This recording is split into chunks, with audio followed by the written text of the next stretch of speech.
When I began Clair Obscur Expedition 33, it was because it had just won Game of the Year and was made by a new indie studio called Sample Interactive.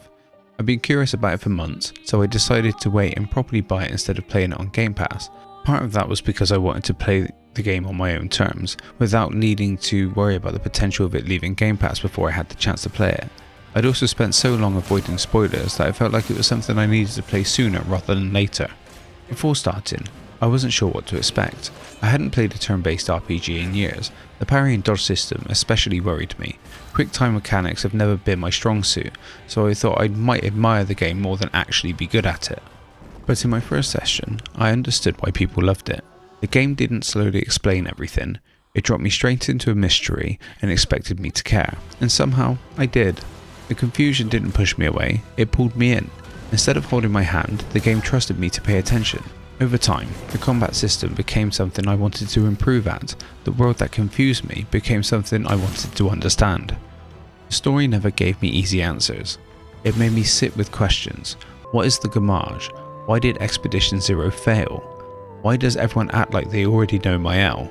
The world slowly opened up through environments, small bits of dialogue, campfire talks, and strange moments. Each area felt less like a level and more like an emotional painting. Environments shaped the emotional tone. The flying waters felt peaceful, red woods felt alive and chaotic, and the forgotten battlefield felt heavy and tragic. Later in the monolith, revisiting copies of these areas both felt nostalgic and unsettling. The world wasn't just beautiful, it became emotional.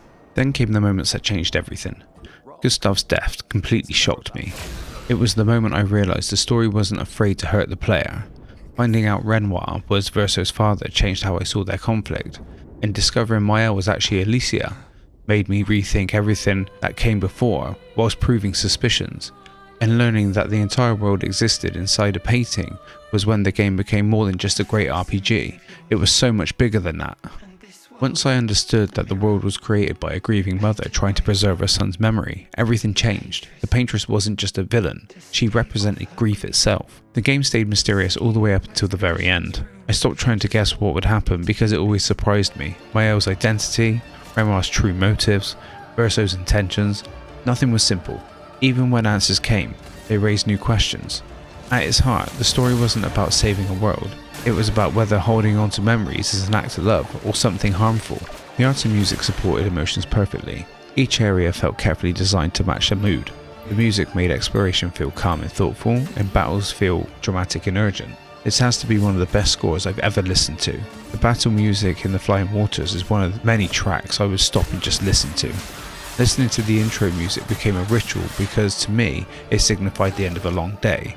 It helped me mentally step back into the world. The final battles felt huge and emotional. The visuals weren't just pretty, they showed the pure scale of what was at stake. Gameplay didn't come easy to me. I struggled with the parry and dodge system early on. Some mechanics even confused me at times, especially at first. Most bosses punished me quite hard. Even switching from just playing from a monitor to a TV affected the timing. There were nights where I felt like the game just didn't want me to win, but slowly I improved. I started listening to sound cues instead of watching the animations. I realised dodging sometimes was smarter than trying to force a parry. It took time to properly understand the mechanics, so I experimented with builds and found strong combinations, and by the end of the game I felt confident and strategic rather than panicked and rushed. Sprung was definitely a turning point. Fighting it again and again forced me to rethink how I built my characters. It made me realise how flexible the combat system really was. My playstyle changed a lot. I began unsure and reactive. I became patient and experimental. I finished strategic and confident. When I stopped rushing and started paying attention, the game rewarded me. By the end, it felt like the game had changed me as a player. It demanded patience and attention.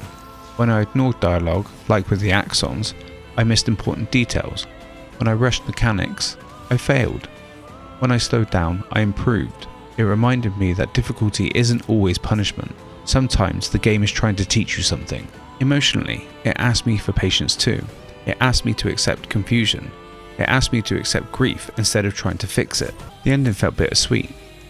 The joy of finishing the game was great, but how the story ended felt complicated. Verso begging Mael to let him die made the final fight deeply personal. The idea that Mael might become the next Paintress left the ending feeling unresolved. Two moments that defined the story for me: Gustav's death, that showed the story was unpredictable and willing to hurt, and the final confrontation between Verso and Mael wasn't just about strength, it was about perspective. Clair Obscur Expedition 33 isn't perfect. It can be difficult, confusing at times, and challenging to learn. But from my first session to the end of the game, it always rewarded me for being patient and willing to improve. At the start, I was asking questions like, what is the gamage? By the end, I was writing, I finished the game. That shows how much I grew whilst playing. The game is more than just good. It's a tough but carefully designed RPG that doesn't give you the answers. It expects you to pay attention and get better. Because of that, moments of frustration turn into understanding, and the mystery of the story starts to make sense. There's no wonder the game won Game of the Year.